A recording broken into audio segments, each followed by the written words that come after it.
2015 ay isang makababagdamdaming obra na naglalantad ng mga epekto ng Super Typhoon Yolanda o kung sa tawagin natin sa Ingles, Typhoon Haiyan sa buhay ng mga nakaligtas. Ang pelikula ay naglalayong ipakita ang hamon ng muling pagbangon mula sa trahedya habang sinasalamin ang ugnayan ng tao sa kalikasan. Ang kwento nito ay pumapaloob sa mga buhay ng mga karakter na tila biktima hindi lamang ng bagyo, kundi pati na rin ng mga kahirapan at pasakit na dulot ng pang-araw-araw na pamumuhay sa gitna ng mga sakuna. So, ang mga karakter na ito ay may mahalagang papel sa pagbuo ng kwento. So, ngayon ating ilalawan ang bawat karakter ng pelikulang tatlo. So, una ay si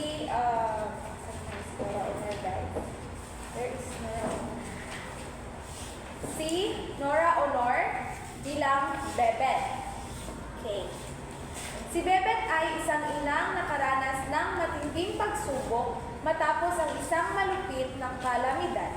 Sa kanyang pagganap, pinakita ni Nora Aunor ang isang malalim na emosyonal na paghihirap at pagnanais na magsimula muli at magpatuloy para sa kanyang pamilya. Ang kanyang karakter ay nagsisilbing simbolo ng lakas at katatagan sa kabila ng pagkawala at pagsubok. Next naman ay si Julio Diaz as Larry. Julio Diaz as Larry. Si Larry ay isang tao na nahulog sa mga kadilimang aspeto ng buhay dahil sa trahedya. Ang kanyang karakter ay tumutok sa pakikibaka ng mga tao sa post-tragedy na sitwasyon ng bagyo na nagpapakita ng epekto ng kalamidad sa kanilang mga relasyon at sa kanilang pag-iisip. Ipinakita ni Julio Diaz ang malalim na pagdurusa at pagiging desperado ng kanyang karakter. Next naman ay si Lou Veloso as Renato. Si Renato ay may mahalagang papel sa kwento bilang isang karakter na nakikipaglaban sa kahirapan at mga pagsubok sa buhay. Pinakita ni Lou Veloso ang isang lalaking puno ng hinagpis at mga alaala ng nakaraan, ngunit nagtatangkang magpatuloy sa kabila ng mga pagsubok. Next is si Aaron Rivera as Erwin. Si Erwin ay isang kabataang naglalakbay sa paghahanap ng kanyang lugar sa mundo sa gitna ng trahedya. Ang karakter ni Aaron Rivera ay may malaking papel sa pagpapakita ng kabataan na nagtatangkang makabangon mula sa mga trahedya at harapin ang mga hamon ng buhay. Next naman ay si Ruby Ruiz as Kagawad Duke. Si Kagawad Duke ay isang leader komunidad na gumaganap sa isang mahalagang papel sa pelikula bilang isang simbolo ng pamumuno sa gitna ng trahedya. Ipinakita ni Ruby Ruiz ang isang tauhan na may malasakit sa kapwa at naghahangad ng pagbabago at tulong sa mga naapektuhan. Sunod naman ay si Soliman Cruz. So si Soliman Cruz ay isang karakter na kumakatawan sa mga tao na may mga personal na laban at ang kanyang pagganap ay nagbigay ng kalaliman sa mga tema ng pelikula. Ang kanyang karakter ay nagpapakita ng mga komplikadong emosyon at karanasan ng mga tao na biktima ng kalamidad. Sunod naman ay si Rome Maliari as Marlon. Si Marlon ay isang tao na ang buhay ay direktang naapektuhan ng kalamidad at ipinakita ni Rome Maliari ang mga kahirapan at pagsubok na kinakaharap ng mga taong nagsumikap magpatuloy sa kabila ng mga trahedya. Sunod naman ay si Shine Santos. So hindi namin nahanap yung mukha ni Shine Santos. So si Shine Santos ay nagbigay ng pagganap sa isang karakter na nagpapakita ng patuloy na pag-asa at pagsubok na tumutok sa mga damdamin ng mga tao na naapektuhan ng kalamidad, ngunit patuloy na nagtatangkang magpatuloy. Next naman ay si John Rendes. Siya ay gumanap bilang isang karakter na nagtangkang maghanap ng kalutasan sa mga problema at pagkatalot dulot ng trahedya at ipinakita ang mga malalim na aspeto ng pakikibaka sa buhay. Last naman ay si Glenda Kennedy. So si Glenda Kennedy ay isang karakter na nagdala ng pag-asa at pagtulong sa iba, tumutok sa mga aspeto ng pagpapatawad at pagbabago. Pinakita ni Glenda ang isang karakter na hindi mawawala ng pag-asa sa kabila ng matinding pagsubok. pagsubok. Ngayon naman, ating basahin ang buod ng pelikula. So, ang Tacloban ay isang kwento ng tatlong pangunahing tauhan, si Bebet, Larry, at Erwin, na ang mga buhay ay nagtagpo matapos na iwanan ng super bagyong Yolanda o super bagyong Haiyan ang lungsod ng Tacloban sa isang kakilabot na kalagayan. Hinahanap nila ang mga namatay habang desperadong sinusubukan nila mapanatili ang kanilang katinoan at protektahan ang kaunting pananampalataya na natitira sa kanila. Si Bebet o si Nora Honor ay naghanap ng labi ng kanyang tatlong anak sa pag-asang anumang nakilalang record ay maaaring tumugma sa isang DNA test mula sa mga inilibing sa mass grave. Si Larry ay nawala ng asawa at pinapawi ang kanyang kalungkutan sa pamamagitan ng pagsali sa isang grupo ng mga deboto ng Katoliko na nagdadala ng isang life-size na krus sa paligid ng lungsod. Sinusubukan ni Erwin at ng kanyang nakatatandang kapatid na itago ang katotohanan ng pagkamatay ng kanilang mga magulang sa kanilang nakababatang kapatid. Para bang hindi pa sapat ang pagdadalamhati para sa mga mahal sa buhay, ito ay isang serye ng mga pangyayari parehong gawa ng tao at likas ay patuloy na sinusubok ang pagtitiis ng mga tauhan at hindi nag-iiwan ng oras upang punasan ang kanilang mapait na lupa. Ngayon naman, ang layunin ng pagsusuring ng pelikulang Taclob na ito, ginagamit namin ang teoryang realismo at teoryang sosyolohikal.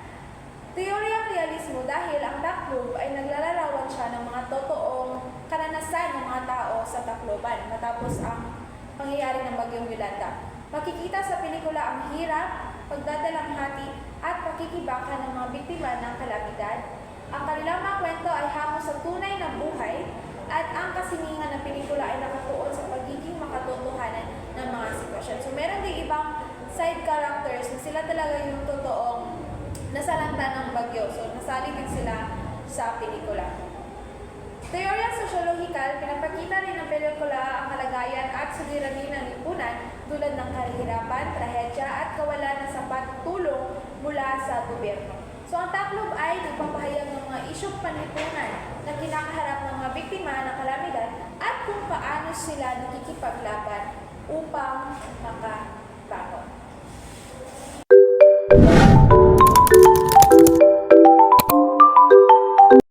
So ngayon naman, dumako naman tayo sa bahaging panonood. Ang pelikulang Taclob ng 2015 na idinirehe ni Brian De Mendoza ay isang dramatikong pagtalakay sa mga epekto ng Bagyong Yolanda sa mga tao, komunidad at kalikasan. Sa pagsusuri ng pelikula, bibigyan natin ng pansin ang mga tagpo at eksena, pati na rin ang mga dialogong nagpapatibay ng mga pangunahing argumento ng pelikula tungkol sa sakuna, kalikasan at pagbabago ng tao. Panunurin nila. Sa sakuna, pinakita at kung paano nagsimula sa tagpo at o eksena. Napapakita ng matinding epekto ng Bagyong Yolanda sa mga komunidad, katulad na lang ng baha, pagkawasak ng kabahayan.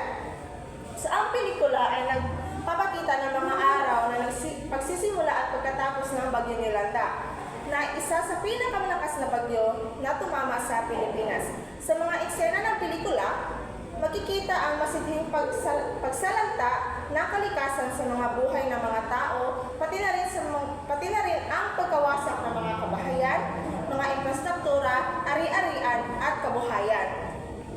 Isa sa mga pangunahing eksena ay ang pagpapakita ng mga bagyong humahampas sa bayan na sinundan ng matinding pagbaha at pagkasira ng mga infrastruktura katulad na sinabi ko kanina. Ito ay nagsisilbing simbolo na hindi magtitinag ang pwersa ng kalikasan na hindi maiiwasan. Ito yung dialogo. Ang Bagyong Yolanda ay hindi lang bagyo. Ito ay isang pagsubok sa ating pananampalataya at lakas ng loob. Ang dialogo ito ay nagpapakita ng bigat ng sakuna at ang pag-alala sa atin ng ang kalikasan ay may kakayahang magdala ng matinding pinsala na hindi kayang pigilan ng tao. So, pinapakita dito na hindi talaga Naiiwasan ang mga sakuna katulad na lang ng bagyo, mga lindol, mga kung ano-ano pa ng mga sakuna kasi ito ay buhat ng kalikasan. Dumako naman tayo sa ikalawa, ang ibinunga ng sakuna sa tao, lipunan at pamayanan. Ang bagyong Yolanda ay nagdulot ng matinding pinsala sa mga tao at pamayanan. Maaari ang mawala ng tahanan, buhay at mga mahal sa buhay. Ang mga naepektuhan komunidad ay kailangan magsimula muli mula sa wala, na puno ng takot, pangungulila at kawalan ng pag-asa. Sa pelikula, makikita ang mga tauhan na patuloy na nagtataguyod sa kanilang buhay at nakakaranas ng matinding paghihirap habang nagtutulungan upang makabangon muli. Sa tagpo at eksena, ang mga tao na nawala ng tahanan at kabuhayan nagtatangkang magsimula muli. So sa dialogo, ang karakter ni Nene na naglalakad sa mga buho ng buhay kasama ang mga pamilyang naapektuhan. So makikita doon sa pelikula, sa simula ng pelikula na si Nene ay naglalakad doon sa pinangyarihan ng bagyo na makikita natin sa totoong buhay nung sumalanta ang bagyo nilang dito sa Tacloban. So, dumapa naman tayo sa pang-tatlo. Isyong pangkalikasan na inilahad. Ang pelikula ay naglalaman ng mga isyong pangkalikasan tulad ng climate change at ang epekto ng mga natural na kalamidad sa mga komunidad. Binibigyan din nito ang mga hindi inaasahang sakuna na dulot ng global warming, kung saan ang mga bagyo at kalamidad ay nagiging mas matindi at mapanira. So sa dialogo, ang bawat bagyong dumarating, ramdam ko ang bigat ng ating pagkatalo sa kalikasan. So ang dialogong ito ay tumatalakay sa pananaw ng isang tao na nakakaranas ng hindi pantay na epekto ng mga kalamidad na tila ang kalikasan ay nagiging kaaway ng tao. Sa pang-apat naman, pagbabagong pagkatauhan na inihatid ng pelikula. So ang Tacloban ay nagsisilbing pagninilay para sa mga tao na kung paano nila haharapin ang mga pagsubok sa buhay. Ang pelikula ay nagpapatunay na sa kabila ng sakuna at kawalan, ang pagkakaisa, pag-asa at lakas ng loob ay nagdadala ng pagbabago at muling pagsilang. Sa bawat karakter, makikita ang prosesong ito ng pagbabago mula sa kalungkutan at takot patungo sa pagtanggap at muling pag-asa.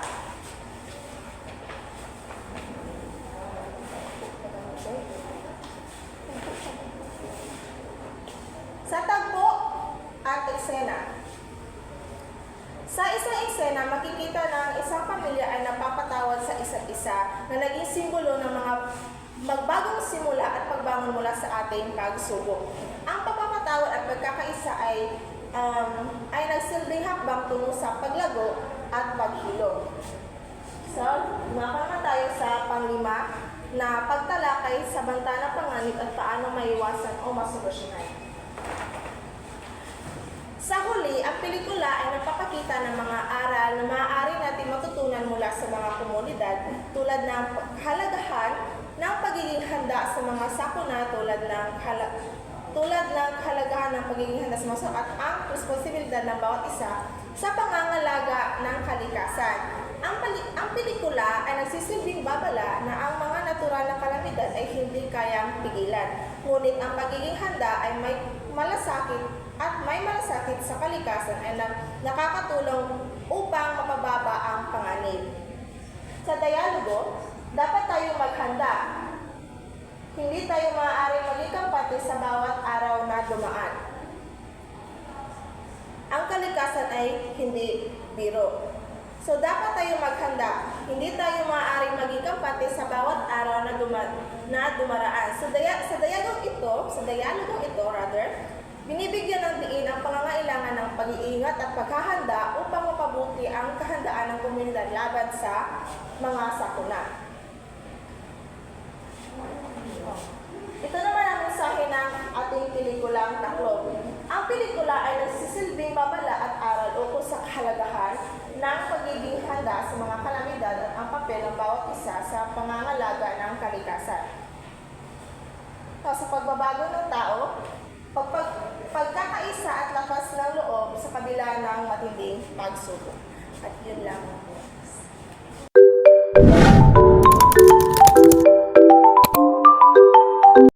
Ngayon naman, tatalakayin natin ang panunuring pampanitikan. So, ang Tacloban ay isang pelikula ni Brian de Mendoza na nagpapakita ng buhay ng mga nasalanta ng Bagyong Yolanda sa Tacloban. Ipinapakita nito ang hirap, pagbangon at pagtiyaga ng mga Pilipino sa gitna ng mga trahedya. So, narito ang pagsusuri sa pelikula gamit ang musik. So, tema ng kalikasan sa pelikula. So, ang Bagyong Yolanda ay simbolo ng lakas ng kalikasan at kung paano naapektuhan ang tao dahil sa kapabayaan sa kalikasan at climate change. So, ipinapikita ng pelikula ang kung gaano kahalaga ang pag-alaga natin sa ating kalikasan. So, ngayon naman ay ang kahalagahan sa kaalaman sa kalikasan. Kahalagahan ng sapat na kaalaman sa pangangalaga sa kalikasan, lalo na sa paghahanda sa mga sakuna. So, sa pelikula, makikita ang kahalagahan ng sapat na kaalaman sa pangangalaga sa kalikasan, lalo na sa paghahanda sa mga sakuna. Halimbawa, ipinapakita ang hirap sa mga evacuation center na nagpapakita ng kakulangan sa kaalaman at paghahanda ng gobyerno. Kung may sapat na kaalaman ang lahat, maaaring mabawasan ang pinsalang dulot ng bagyo. Ugnayan ng kalikasan at lipunan, ekonomiya at politika. Ipinapakita ng pelikulang ang epekto ng Bagyong Yolanda sa lipunan, ekonomiya at ang bansa. Maraming pamilya ang nahirapang makabangon dahil sa kakulangan ng tulong at suporta mula sa gobyerno. At ipinapakita rin sa pelikula ang mabagal na aksyon ng pamahalaan at pagbibigay ng tulong na nagpapabigat sa kanilang pagbangon. So, mga mensahe tungkol sa pangangalaga ng kalikasan. Una, kahalagahan ng pangangalaga sa kalikasan. Next ay pagiging handa. At last ay pangangailangan ng tulungan ng pamahalaan at mga mamayan sa pagtaguyod ng kalikasan. Mga simbolo ng pag-asa sa kalikasan at tao. So, kailangan tayong nagtitipon at nanalangin. May mga simbolo sa pag-asa sa pelikula tulad ng mga tao nagtitipon at mga nananalangin. Ang mga kandila at pagpanalangin ay simbolo ng pananampalataya at pag-asa sa kabila ng hirap ng kanilang dinanas. So, conclusion. Ang Tacloban ay hindi lamang tungkol sa kalamidad, kundi ito ay isang paalala ng kahalagahan ng pangangalaga sa kalikasan at pagkakaisa upang maging ligtas ang lahat. So, sa ang reflection naman, bilang isang anak, tungkuling nagpapakita ng malasakit sa kalikasan at bilang isang mapagmalasakit na kapwa, so, mahalaga ang pagtulong sa mga nasalantaan. Bilang isang Pilipino, responsibilidad ang pangalaga sa kalikasan at pag-alalay sa kapwa upang maging handa sa mga kalamidad. Yun lang po. Maraming salamat.